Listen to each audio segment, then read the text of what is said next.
Halo semuanya para pecinta manhwa, kali ini Mimin akan membahas manhwa menarik yang mengisahkan kelahiran kembali seorang tentara bayaran rendahan di dalam keluarga bangsawan elit sebagai putra ketiga yang dianggap paling lemah di antara seluruh saudaranya.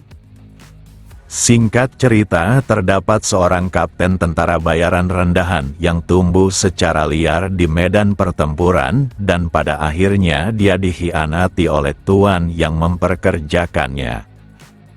Menjelang kematiannya, dia dipenuhi dendam, dan jika saja dirinya terlahir di keluarga bangsawan dengan dukungan terbaik, maka dia pasti akan mencapai puncak. Keajaiban pun terjadi di mana dia tiba-tiba terbangun 15 tahun ke masa lalu di keluarga seperti itu dengan kekayaan melintir, namun dia adalah putra ketiga yang lemah dan paling tak berpengaruh. Kali ini dia pasti akan mencapai puncak sekaligus membalaskan dendamnya, sebab tubuh bangsawan lemah yang dimasukinya ternyata memiliki potensi mengubah dunia. Cerita dibuka dengan sebuah perang hebat yang terjadi bahkan sudah menelan banyak korban jiwa. Dalam perang itu kadang kala jasa tentara bayaran diperlukan dengan harga yang tinggi disebabkan mereka rela mati demi tuannya. Akan tetapi pria ini sudah muak mendengar ucapan tersebut, tapi dia juga tidak bisa melakukan apapun sebab seperti itulah kehidupan seorang tentara bayaran. Baginya juga semua para bangsawan sangat mudah diprediksi karena sangat membutuhkannya, maka mereka cuma perlu menjanjikan tanah dan membuat permintaan besar seolah-olah mereka akan memberikan gelar. Namun pada akhirnya setiap dari mereka akan mengubah cerita itu dengan mudah layaknya omong kosong. Tapi di antara semua bangsawan yang pernah ditemuinya, sosok di hadapannya berada di puncak kekonyolan. Maka dari itu dia ingin bertanya, sebab mungkin saja dirinya salah dengar. Sosok di hadapannya bukanlah bangsawan biasa, tapi dia juga merupakan komandan tertinggi. Pria ini menegaskan bahwa dia tidaklah salah dengar dan sekarang menyuruhnya untuk mati. Sambil tertawa, sang tentara bayaran ini tertawa, sebab menduga komandan di depannya melupakan siapa yang diperintahnya. Dengan wajah tenang komandan kerajaan menjawab bahwa dia tidaklah melupakan Jack, sang kapten dari tentara bayaran Fang. Jack pun tertawa karena komandan di depannya masih bisa bercanda dengan menyuruhnya melakukan hal konyol. Dia pun memegang senjata di balik punggungnya dan yakin perintah itu bukanlah kematian terhormat sehingga menyuruhnya. Sejauh ini dia juga telah melihat beberapa kesatria terbaiknya mengorbankan diri demi perintahnya. Sosok ini pun meminta maaf karena dia nampaknya telah memberinya kesan buruk kepada Jack sehingga menilainya seperti itu. Maka dari itu dia ingin menegaskan sekaligus mempercayakan satu misi terakhir padanya. Dia yakin bahwa Jack sendiri pasti sudah mengetahui hasil perang yang terjadi ini. Dilihat dari manapun kekalahan sudah di depan mata dan tak ada cara lain lagi untuk memenangkannya. Pada akhirnya pedang para pengkhianat akan berbalik menyerang pelindung generasi tanah ini dan menghancurkannya. Jack tentu saja menyadarinya dan dilihat dari kondisi bertarung bukanlah pilihan yang tepat lagi. Dia pun memutuskan untuk pergi lagian dirinya hanyalah tentara bayaran. Berbanding terbalik dengan sosok di depannya yang merupakan pria berbakat tak tertandingi di seluruh kekaisaran, tapi sekarang berhasil dipojokkan. Jack sempat menebak bahwa misi terakhir yang mungkin diberikan padanya adalah memeriksa jalan keluar, dan hal itu sebenarnya tidaklah masalah lagian dia juga ingin pergi. Akan tetapi komandan tertinggi kekaisaran malah memintanya untuk bertahan menahan serangan penuh para pengkhianat esok harinya. Dia akan terus bertahan sampai Sang Lord berhasil melarikan diri dengan aman dan Jack tidak boleh pergi jika dirinya sebagai komandan tertinggi masih hidup. Bayaran yang diterimanya adalah permata berharga yang ada di tangannya saat ini. Dengan permata sebesar ini seharusnya cukup menutupi biaya operasinya selama 3 tahun, tapi Jack malah menghempaskan permata berharga tersebut. Hal ini membuatnya kebingungan dan bertanya apa yang dilakukan oleh Jack. Lalu Jack menunjukkan wajah buasnya karena bangsawan di depannya seakan menganggapnya orang yang tak bisa berpikir karena selalu tersenyum.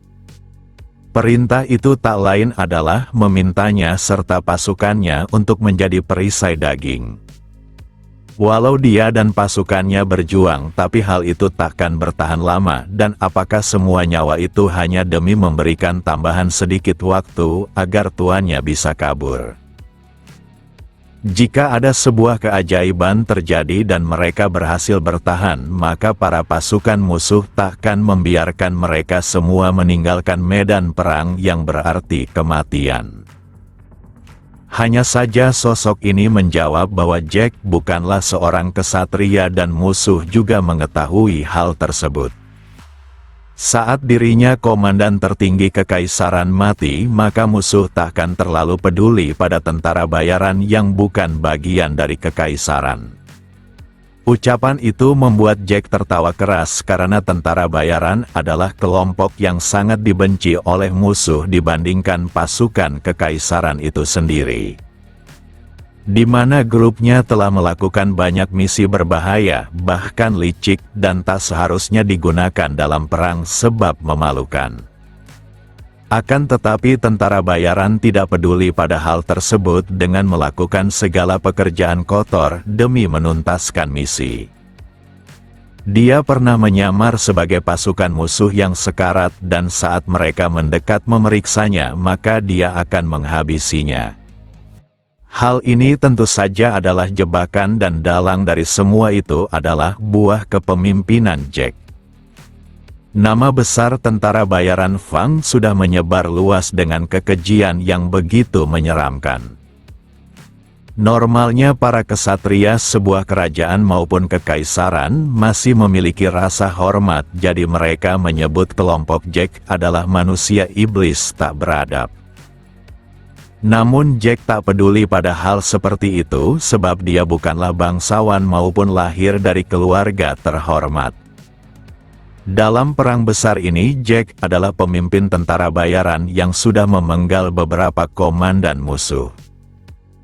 Maka dari itu dia bisa menyimpulkan bahwa para musuh akan lebih bersemangat mencabik-cabiknya serta pasukannya dibandingkan Sang Lord yang coba dilindunginya. Lalu kedua mata Jack terbuka lebar, sebab menyadari sesuatu di mana sosok di hadapannya mungkin saja sudah memperhitungkan semua ini agar kelompoknya menarik perhatian musuh. Komandan tertinggi kekaisaran sudah menduga bahwa Jack bukanlah sekedar kapten tentara bayaran biasa dan dia juga sangatlah cerdas.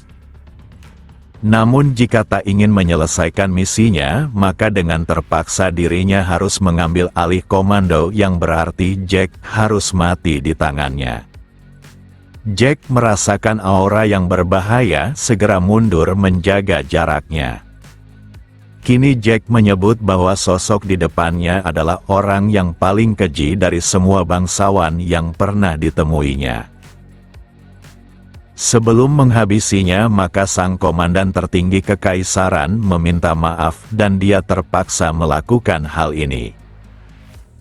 Bagi Jack situasi ini mungkin saja adalah yang terbaik dan dia juga membutuhkan kepalanya. Dia berencana menawarkan kepala komandan tertinggi kekaisaran serta kepala Sang Lord agar kelompoknya diampuni. Sejak awal Jack sudah memikirkan hal ini jika para bangsawan ingin mengkhianatinya. Akan tetapi Jack tak yakin para musuh akan puas dengan 2 kepala saja. Maka dari itu dia akan berencana menawarkan kepalanya juga kepada mereka agar anak buahnya tentara bayaran Fang diampuni. Walau bagaimanapun dialah yang menyeret mereka semua ke medan perang dan hanya inilah yang bisa dilakukannya sebagai permintaan maaf. Sejauh ini para anggotanya mengikutinya dengan setia, jadi dirinya harus bertanggung jawab. Sambil tersenyum, Jack menunjukkan keputusannya yang sudah bulat, bahkan tak ada tanda penyesalan pada raut wajahnya. Ucapan serta tekad Jack membuat sang pemilik bakat paling jenius di kekaisaran terdiam. Sosok ini tak menyangka dirinya bisa tertawa bebas seperti ini, dan jika saja tuannya bukanlah orang itu melainkan Jack, maka semuanya pasti akan berbeda. Dia sungguh sangat menyayangkan Jack bukanlah sang Lord yang harus dilayaninya, sebab dia menunjukkan kepemimpinan sejati. Tanpa pikir panjang lagi, Jack melesat maju dengan kecepatan tertingginya. Akan tetapi sosok yang diincarnya adalah manusia yang sejak kecil dilatih dengan fasilitas terbaik sekaligus berasal dari darah kesatria hebat hingga bakat itu mengalir dalam darahnya. Sosok ini enggan melakukan hal ini, tapi dia harus berjuang demi kesetiaannya kepada kekaisaran. Siapa sangka Jack telah dikalahkan dengan kepala yang terpenggal secara sempurna. Jack tak menyangka perbedaan mereka sangatlah jauh yang disebabkan hal terkutuk yang disebut bakat. Meski hasilnya menyedihkan, tapi Jack sudah menyuruh bawahannya untuk lari jika dirinya tidak kembali sesuai waktu yang ditentukan. Setidaknya Jack bisa pergi dengan tenang, lagian dia juga selalu siap berakhir seperti ini. Akan tetapi ada satu yang membuatnya penasaran, yaitu andai saja dirinya memiliki kesempatan yang sama seperti para bangsawan dalam keluarga terhormat. Bukan sebagai orang biasa yang menyedihkan, maka dia pasti akan menjadi lebih kuat dari siapapun. Lalu Jack mendengar suara seseorang yang seakan memanggilnya, tapi dengan nama yang berbeda untuk memintanya bangun. Tak sampai di situ saja, seseorang malah menamparnya sambil menangis karena terus memohon agar tuannya segera bangun. Walau hal ini sangat aneh, tapi Jack terdiam sejenak karena mulai memikirkan apa yang menimpanya. Dia tak tahu kenapa dirinya ditampar dan siapa anak yang menangis di hadapannya. Tak hanya itu, anak tersebut memanggilnya dengan sebutan Tuan Muda Lucian. Bagaimanapun Jack memikirkannya, dia yakin pasti ada sesuatu yang salah. Yang pertama adalah di mana tangan yang kasar, tapi sekarang malah menjadi sangat lembut dan halus. Tangan seperti ini sama saja dengan milik wanita maupun tuan muda yang rapuh. Selain itu, Jack juga penasaran siapa anak yang terus menangis di sampingnya. Padahal 1 menit sebelumnya anak ini memukulnya seakan ingin menghilangkan nyawanya, tapi sekarang menangis terseduh-seduh. Lalu anak itu mengucapkan rasa syukurnya, sebab mengira tuan mudanya telah meninggal. Jika hal tersebut terjadi, maka dirinya yang merupakan pelayan pribadinya akan ada dalam masalah besar, bahkan insiden itu akan menjadi tragedi besar dalam keluarga ini. Jack makin bingung apa yang dimaksud oleh anak itu dan bagaimana dia bisa membicarakan tentang tuan muda dan pelayan pribadi serta keluarga, padahal semua itu tak ada hubungannya di dalam hidupnya. Selain itu, Jack juga yakin dirinya sudah mati di waktu itu dan takkan bisa diselamatkan lagi. Lantas kenapa lehernya masih utuh, bahkan semua kesadarannya masih utuh, tidak kurang sedikit pun. Yang aneh hanyalah tempat ini serta situasi, bahkan tubuh miliknya benar-benar berbeda. Saat Jack mencoba memahami semuanya, maka dia sampai pada sebuah titik kesimpulan yang paling masuk akal. Di mana dirinya berakhir di tubuh anak yang tidak dikenalnya, tapi sangat tampan. Sekali lirik saja semuanya sudah jelas bahwa sosok elegan ini milik seorang bangsawan. Terlebih lagi bukan sekedar bangsawan biasa melainkan bangsawan yang tajir melintir dan semua itu terlihat jelas pada kamar ini.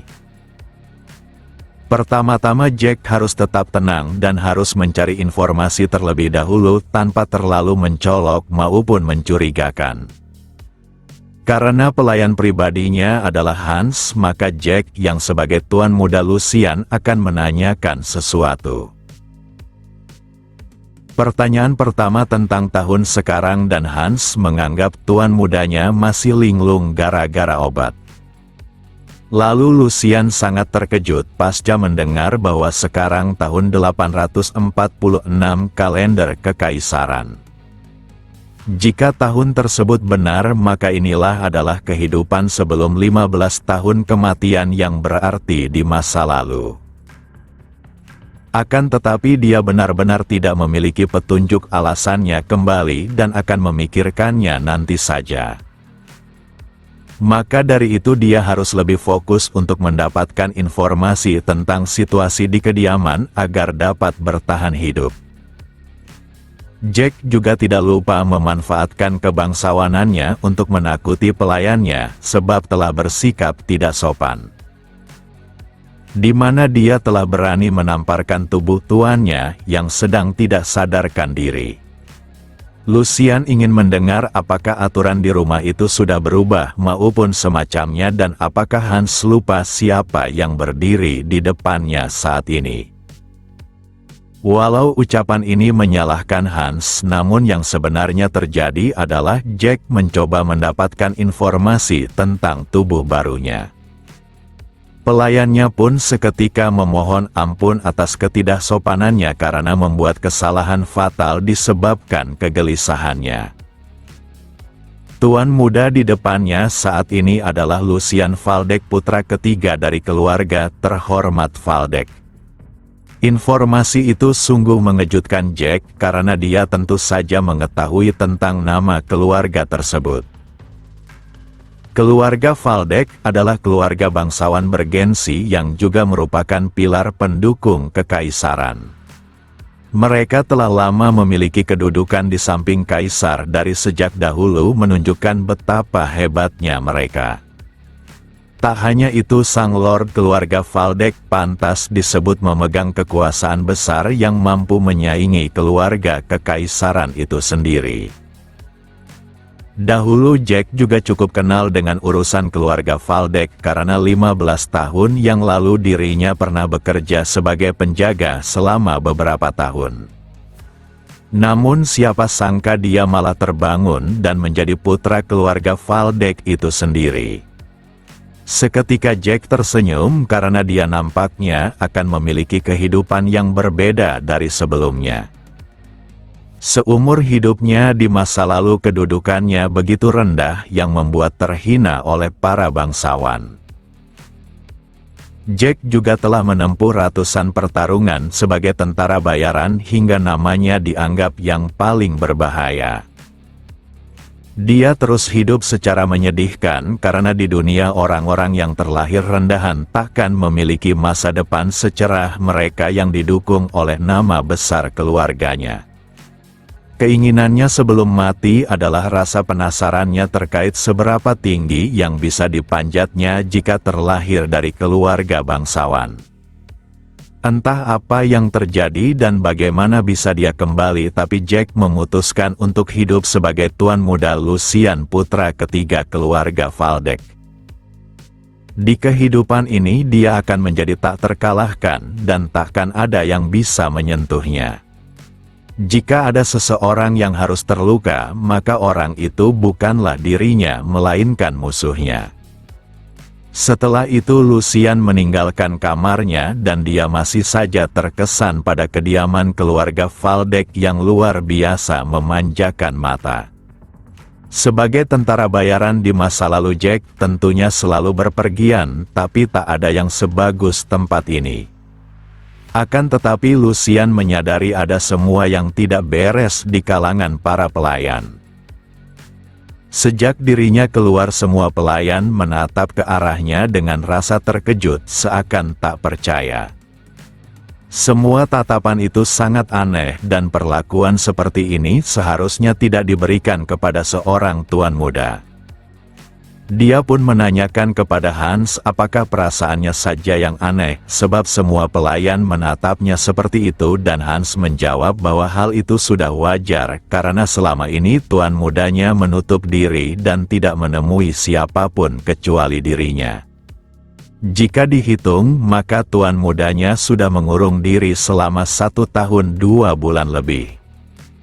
Jack tak menyangka akan menghadapi situasi ini, dan dia penasaran kekurangan macam apa yang dimiliki Lucian pemilik tubuh asli sehingga mengurung diri di kamarnya. Walau Jack tidak terlalu mengerti bagaimana cara memahami seorang bangsawan, tapi Lucian yang asli tidak mungkin bisa bertingkah seenaknya. Sejak berdirinya kekaisaran, seolah terdapat raksasa yang telah lama melindungi kekaisaran dengan prinsip serta keyakinan yang teguh. Sosok itu adalah Sang Adipati Agung Sigmund dan tak mungkin sosok sepertinya akan diam saja melihat putranya menyia-nyiakan waktunya mengurung diri. Jadi yang dapat dipikirkannya di mana Lucian mungkin saja pembuat onar hampir membuatnya tidak diakui lagi dan alasan itu cukup menarik hingga membuat sang Lord keluarga Valdek menutup mata darinya. Sampai Jack mengetahui apa yang terjadi secara lebih terperinci, maka dia harus menghindar pertemuan dengan sang Lord terlebih dahulu. Lalu seseorang datang untuk memastikan apakah laporan soal tuan mudanya sudah pulih sepenuhnya benar. Dengan ramah Pak Tua ini merasa senang menyaksikan kembali wajah tuan mudanya setelah sekian lama dan sebagai kepala pelayan dia menyambut tuannya. Jack mengetahui wajah orang di depannya di mana dia bernama Edwin dan meski dia datang ke kediaman ini saat masih muda sebagai tawanan dari keluarga musuh, tapi bakatnya luar biasa hingga diakui. Bakat itu membuatnya diberi kepercayaan mengurus semua urusan rumah tangga keluarga Valdek. Tak hanya itu, Edwin lebih dari itu dan pantas disebut tangan kanan sang Lord Sigmund. Situasi ini sungguh tidak bagus karena Lucian seharusnya tidak bertemu dengan orang yang memiliki pengaruh seperti Edwin. Dia tidak boleh tampak mencurigakan dan bersikap layaknya orang biasa. Maka dari itu Jack akan meniru seorang bangsawan yang sangat dikenalnya. Sambil menunjukkan raja cerianya, Lucian mengungkapkan terima kasih atas kepeduliannya dan kondisinya makin membaik. Dia juga mengakui kelalaiannya yang menutup diri selama 1 tahun, dan kini dirinya keluar pasca menenangkan diri untuk melihat kondisi keluarga. Bertemu dengan Edwin di tempat ini menunjukkan bahwa keluarga ini baik-baik saja dan tiap ucapan yang dilontarkan oleh Lucian membuat sang kepala pelayan terkejut. Tapi raut wajah seperti itu tidak seharusnya ditunjukkan dan Edwin membenarkan bahwa keluarga Valdek masih sekuat sebelumnya dan dia juga lega tuan mudanya dalam kondisi yang sangat baik. Pembicaraan mereka berlangsung dengan baik hingga Lucian berpikir Edwin tentunya tidak curiga. Lalu dia ingin kembali sebab masih butuh waktu istirahat setelah keluar dari kamarnya di waktu yang lama. Akan tetapi sang kepala pelayan harus meminta maaf sebab sang Lord ingin bertemu dengannya. Hal inilah yang dihindari oleh Lucian, tapi siapa sangka pertemuan itu akan terjadi secepat mungkin. Tanpa pikir panjang lagi Lucian pun datang ke ruangan ayahnya. Dengan penuh intimidasi sang Lord yang tak lain ayahnya langsung menanyakan bagaimana Lucian masih hidup.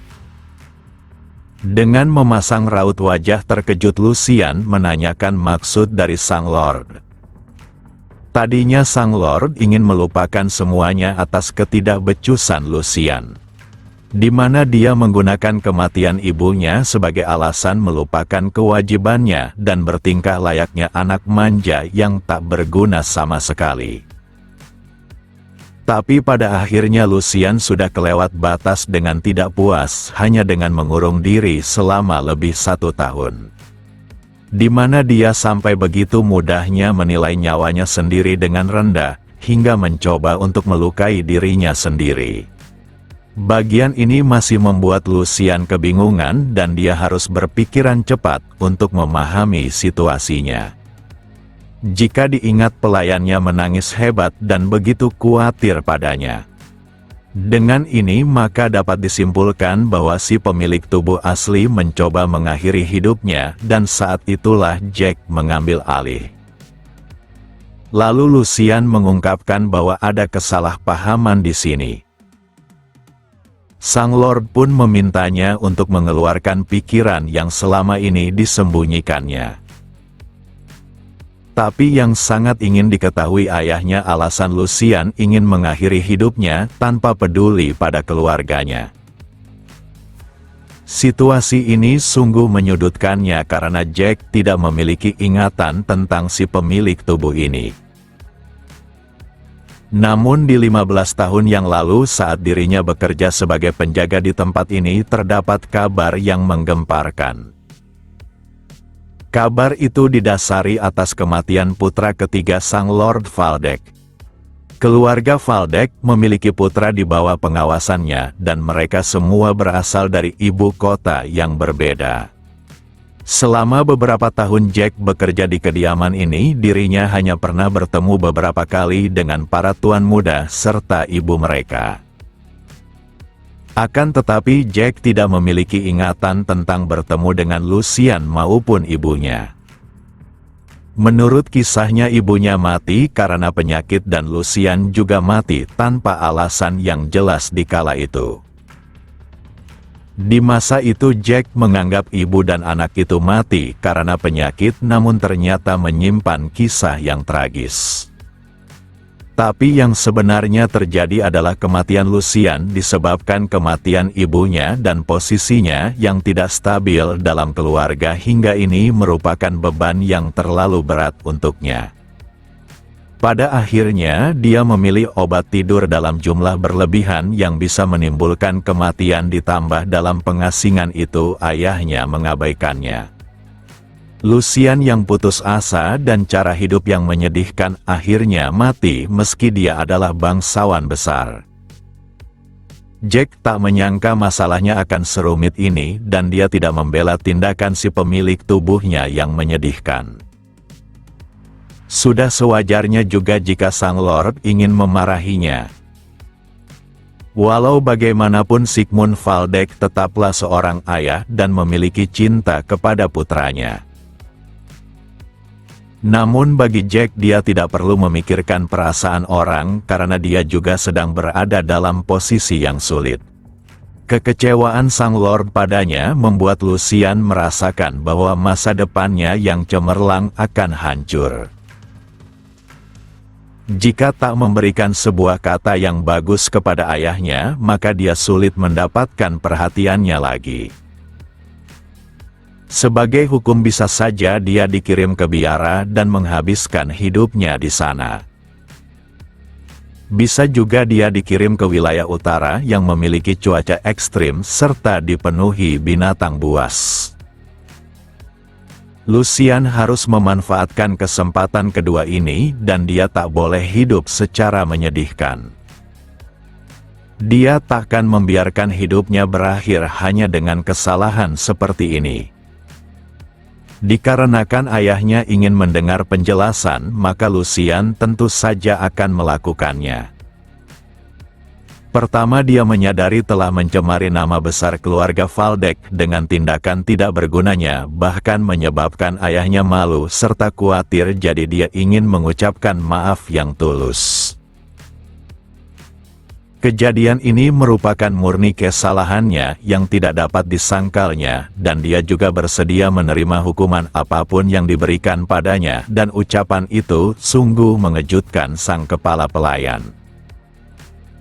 Namun sang Lord masih kesal dan mengatakan hal semacam itu takkan merubah apapun. Lucian tahu yang sudah usai tidak dapat diubah, tapi dia akan membuktikan dirinya dan bekerja keras demi masa depannya sekaligus untuk keluarga Waldeck. Dia juga berharap ayahnya bisa memberinya kesempatan bukan sebagai sang lord, tapi seorang ayah kepada putranya. Maka dari itu Lucian ingin ayahnya memberikan ucapan penyemangat untuknya, dan sebagai hubungan ayah dan anak maka orang tua bisa memaafkan putranya. Bagi Lucian hubungan ayah dan anak sangatlah erat dan dia sekarang meminta ayahnya menunjukkan hubungan tersebut dengan mendukungnya. Sang kepala pelayan takkan mempercayai situasi ini jika tidak melihatnya secara langsung. Di mana tuan mudanya yang penakut serta selalu membungkuk menjadi pemberani. Dilihat dari manapun dia tampak sangat percaya diri tanpa keraguan walau di depannya adalah sang lord itu sendiri. Sang lord menyebut Lucian sungguh berani karena menaikkan nadanya bahkan menceramahinya mengenai kewajiban orang tua. Tapi sang Lord Sigmund sudah hidup di waktu yang lama dengan menyaksikan beberapa kemungkinan. Maka dari itu dia akan memberikan kesempatan dibandingkan menghukumnya. Lucian sudah menduga bahwa ayahnya adalah manusia yang lebih menyukai karakter seseorang yang tahu caranya menyerang dibandingkan hidup dengan penuh kehati-hatian. Dengan menunjukkan sikap tak kenal rasa takut dan percaya diri maka ayahnya bisa melihat potensinya. Sang Lord bisa melihat bahwa putra ketiganya sudah belajar untuk berani setelah kembali dari kematian, tapi apa yang ingin dilakukannya sekarang? Tanpa keraguan Lucian menjawab bahwa langkah pertama dia akan memperbaiki tubuhnya yang rusak. Setelah itu belajar ilmu berpedang yang layak untuk membuktikan kekuatannya. Walau dia harus memperbaiki tubuhnya yang rapuh, tapi Lucian yakin belum terlambat dan dia pasti bisa melakukannya. Seketika ayahnya tersenyum karena tak menyangka Lucian sangat pintar bicara, namun semuanya akan terbukti apakah dia serius maupun sebaliknya.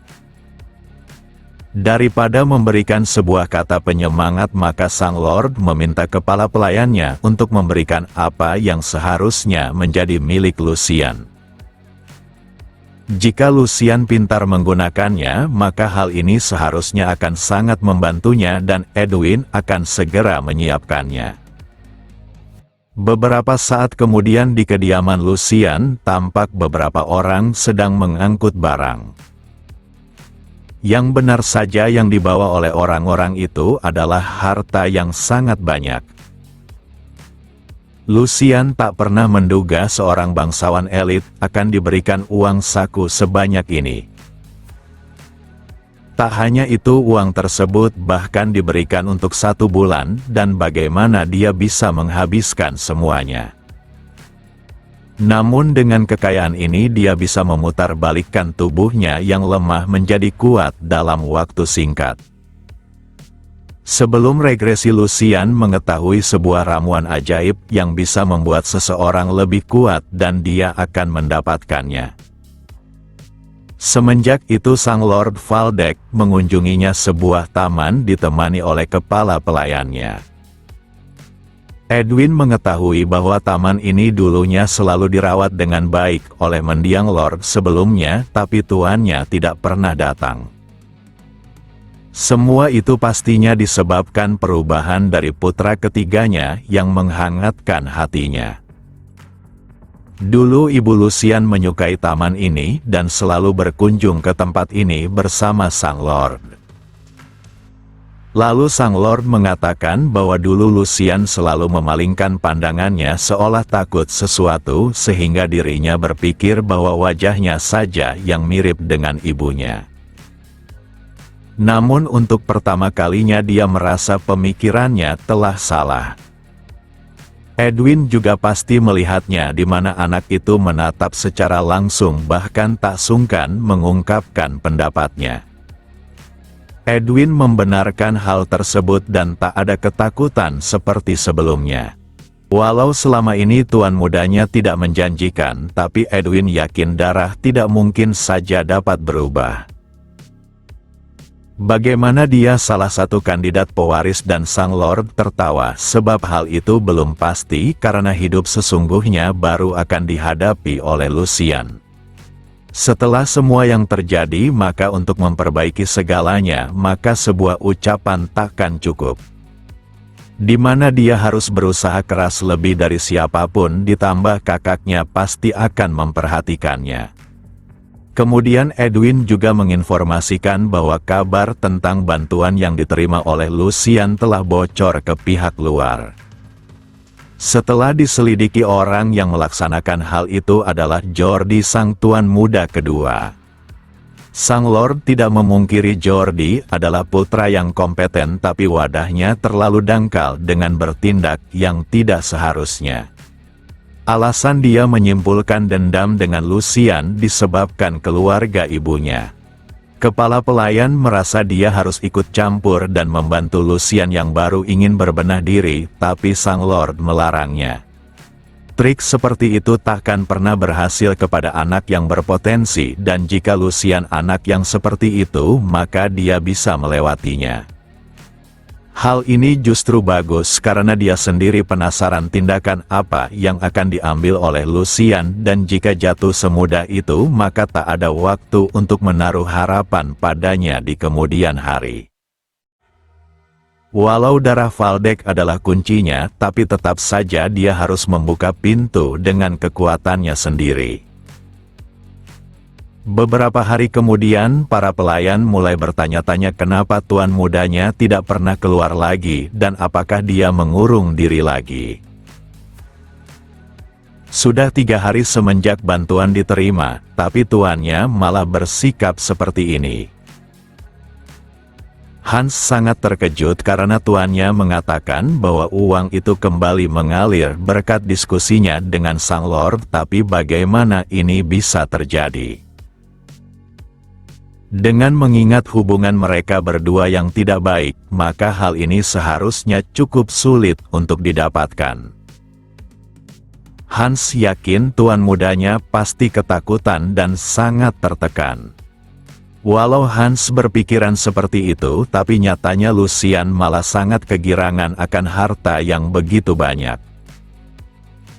Sekarang sudah 2 hari usai dan Lucian berusaha membuat ramuan spesialnya.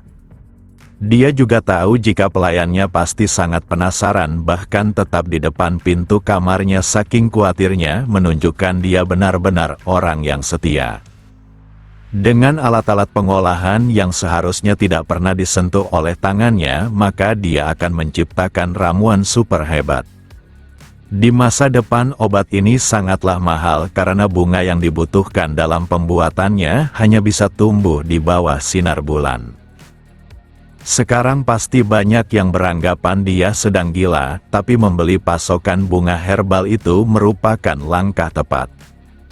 Dalam 1 tahun harganya akan meroket tinggi dan Lucian akan mendapatkan uang yang banyak. Dia juga sungguh terkesan kepada serikat alkemis yang berani membeli bunga itu dalam jumlah banyak padahal mereka hanya bereksperimen.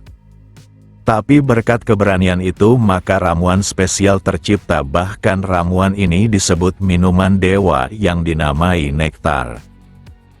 Karena berani menaruh nama dewa pada obat itu, maka pembuatnya nyaris dieksekusi.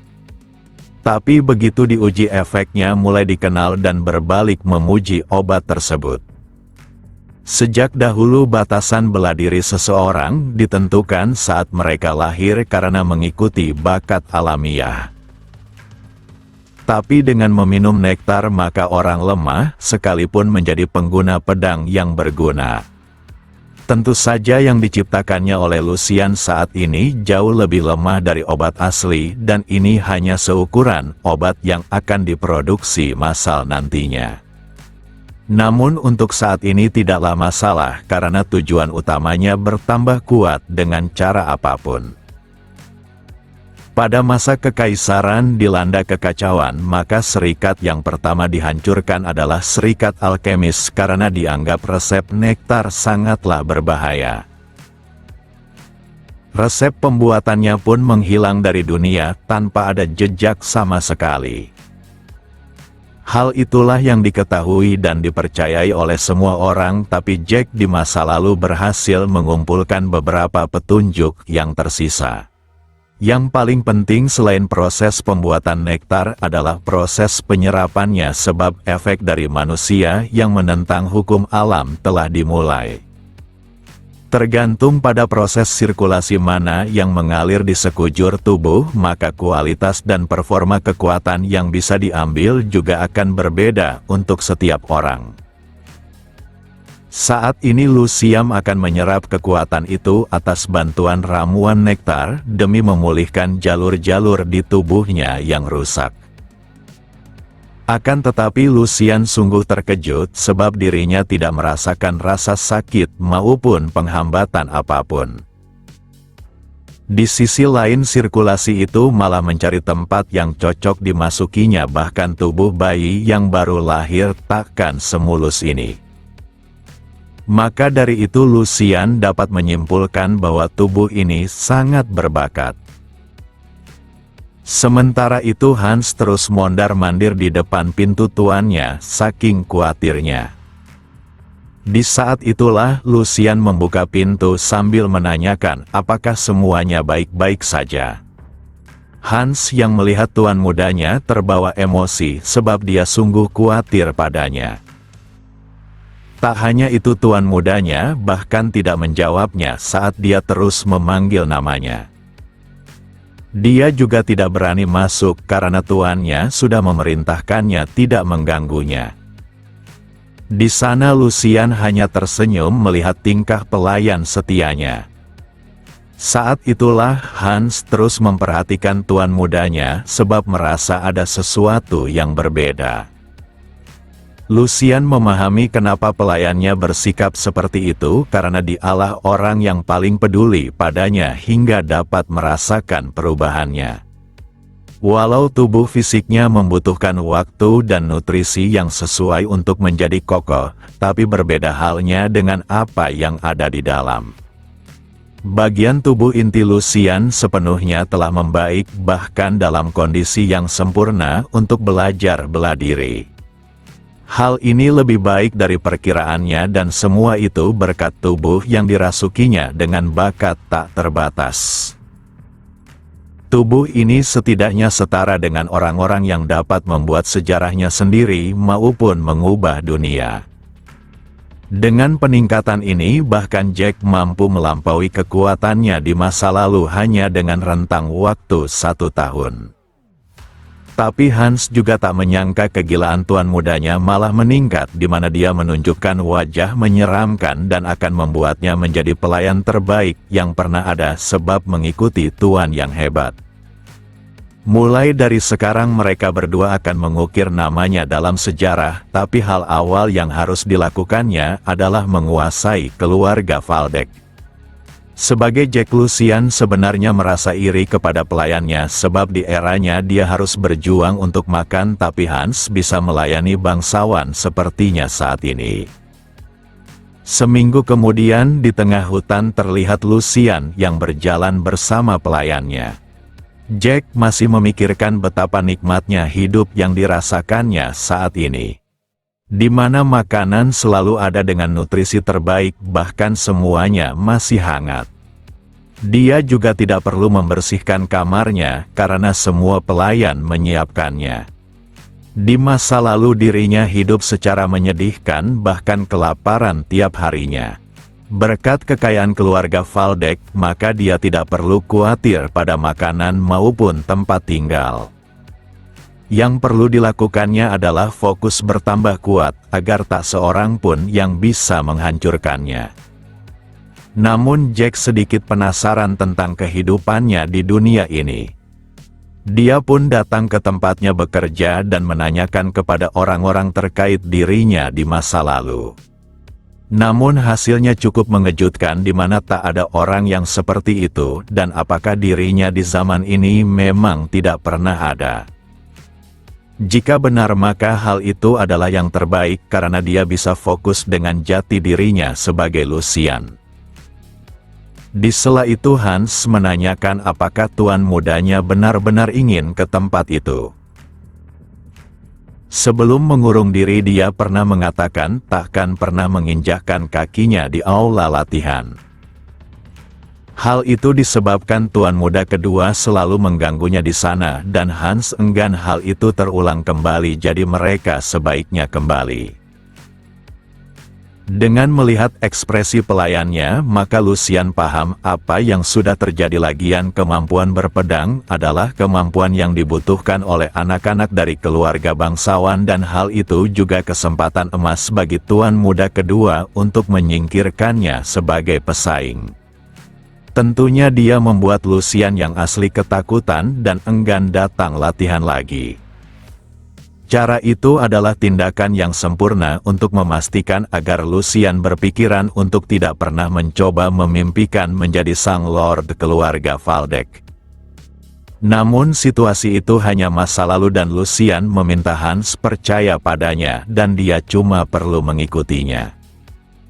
Beberapa saat kemudian seorang kesatria melaporkan bahwa tuan muda ketiga datang ke tempat ini bersama pelayan pribadinya. Orang ini tak menyangka hari ini akan tiba dan apakah tuan muda ketiganya sudah melupakan kejadian tersebut. Namun hal ini juga berita yang menyenangkan karena dia bisa menghajar bocah itu sebelum tuan muda kedua tiba dan dia pasti mendapatkan perhatian dari tuannya. Di sisi lain Lucian menunjukkan rasa takjubnya akan tempat pelatihan yang begitu sempurna. Di mana aula latihan dipenuhi senjata bagus sehingga bebas digunakan tanpa khawatir rusak maupun semacamnya. Area yang luas juga takkan membatasi pergerakan saat berlatih dan ini sungguh sempurna. Wajah Jack seketika murung dan jika saja dia dan rekan-rekannya di masa lalu berlatih di tempat seperti ini maka banyak dari mereka yang bisa bertahan dari perang. Kemudian Hendrik datang memperkenalkan dirinya dan tak menyangka tuan muda ketiganya benar-benar datang kembali. Padahal dia masih mengingat jelas bagaimana Lucian dipermalukan dan kabur tanpa melihat ke belakang pasca dihajar oleh Jordi sang tuan muda kedua.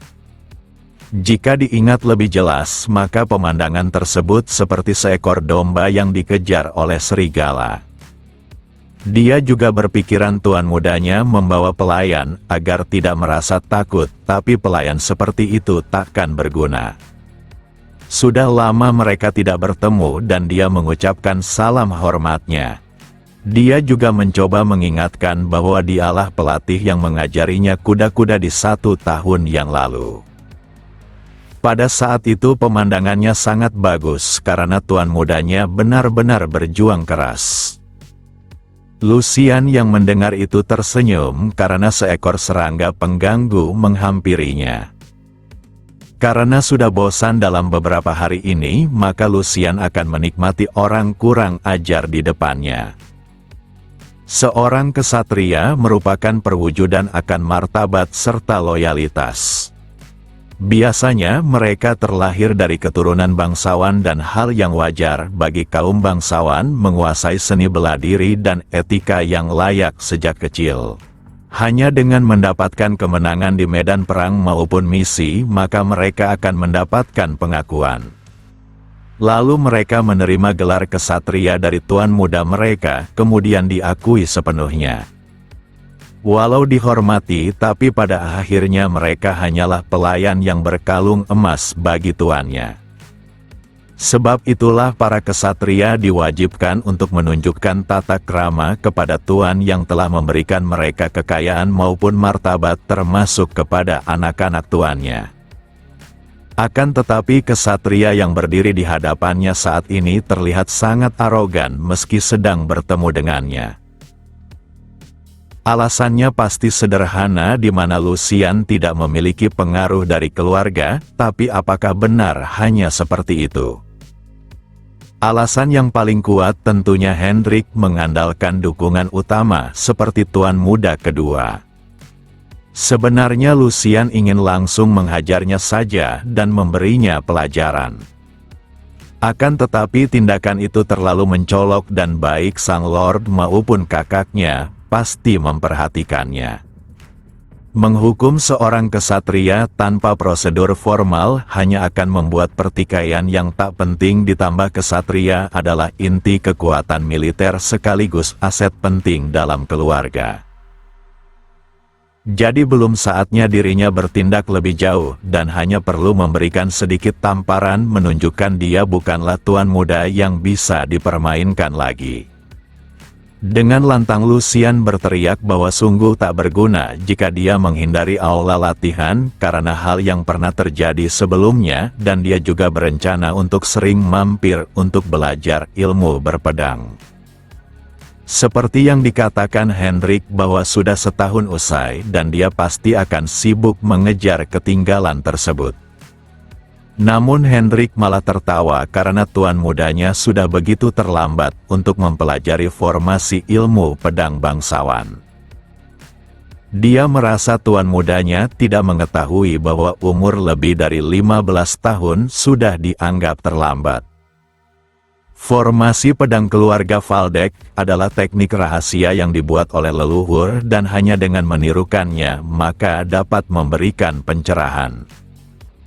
Formasi pedang itu adalah esensi dari kebijakan kuno yang merupakan dasar segalanya.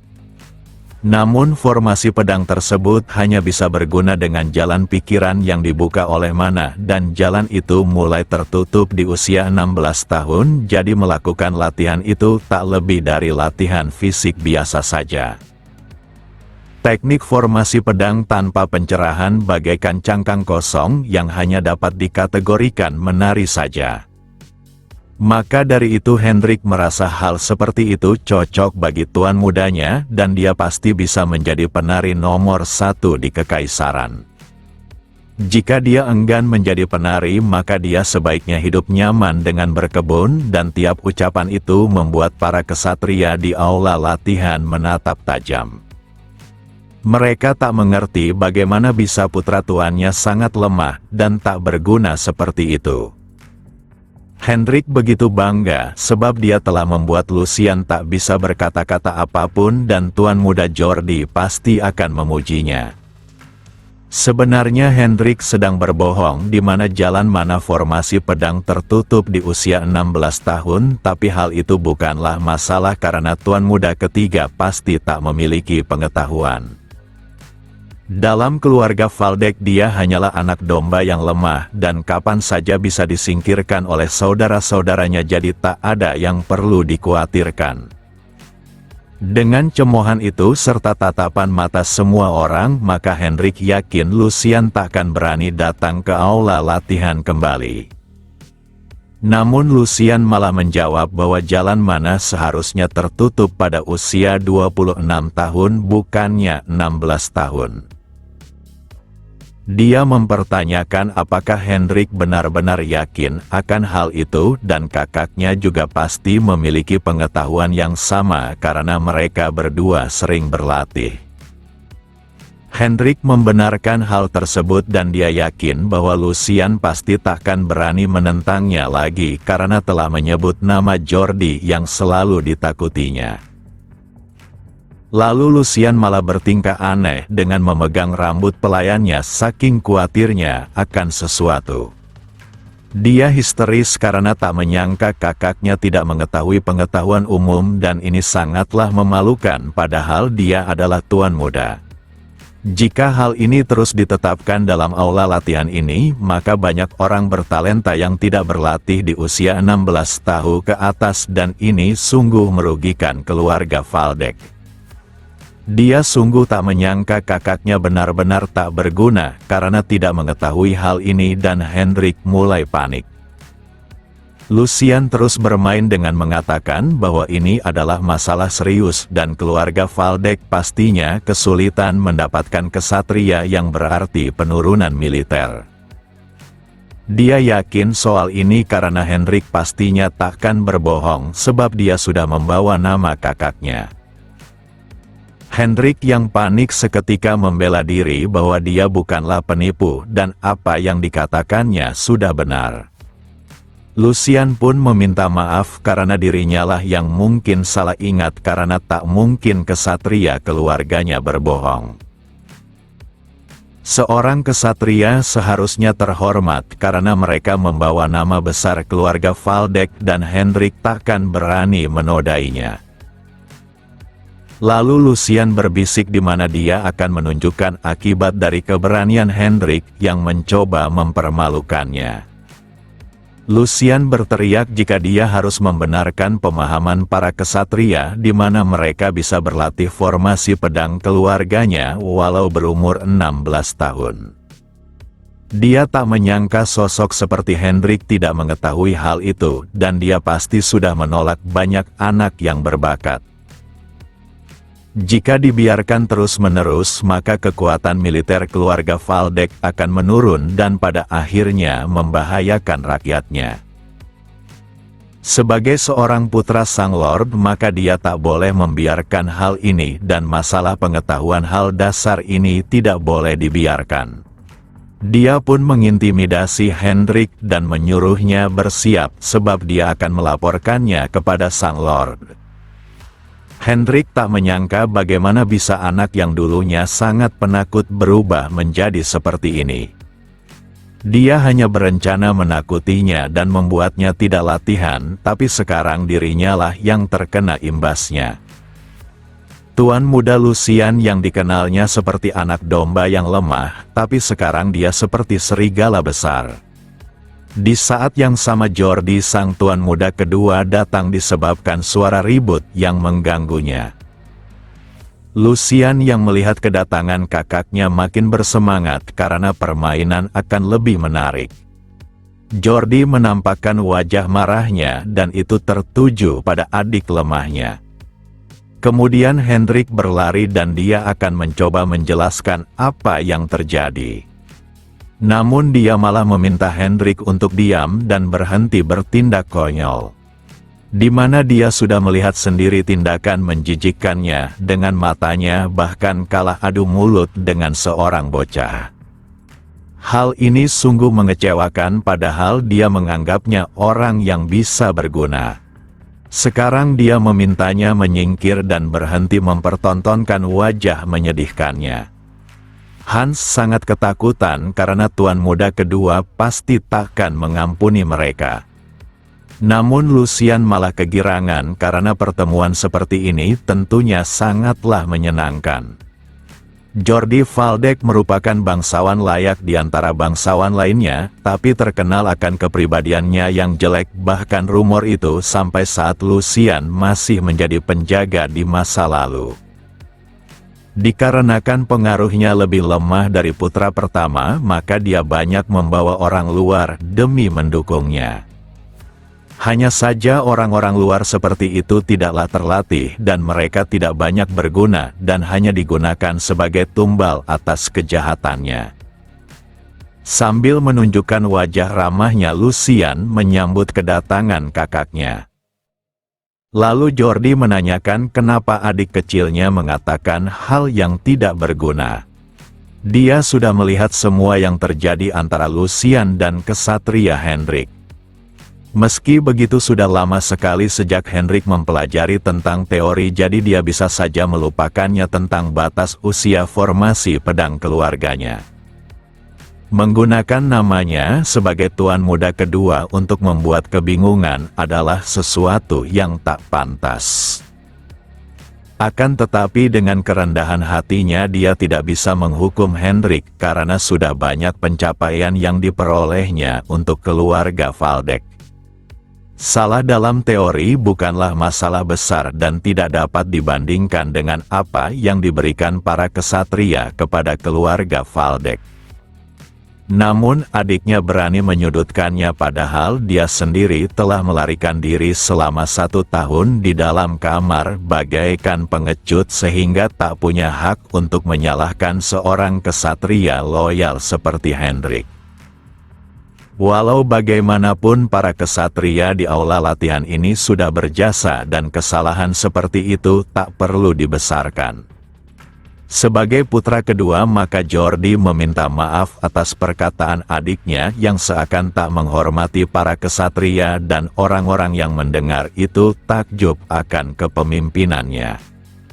Maka dari itu dia akan mengajari adiknya dengan benar agar hal ini tidak terulang kembali.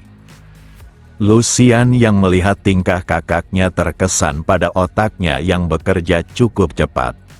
Awalnya dia sebenarnya tidak terlalu menargetkan Hendrik tapi menghina kakaknya dengan memanfaatkan Hendrik yang menggunakan nama Jordi. Tapi sekarang dia memutarkan balikan fakta bahkan berhasil menyelamatkan martabatnya di hadapan para kesatria. Tapi permainan belum berakhir dan Lucian akan mengambil umpan tersebut.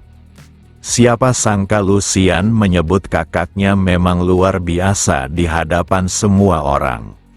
Meskipun ada kesalahpahaman antara dirinya dan Hendrik, tapi dia tidak menegurnya yang sudah mengejeknya.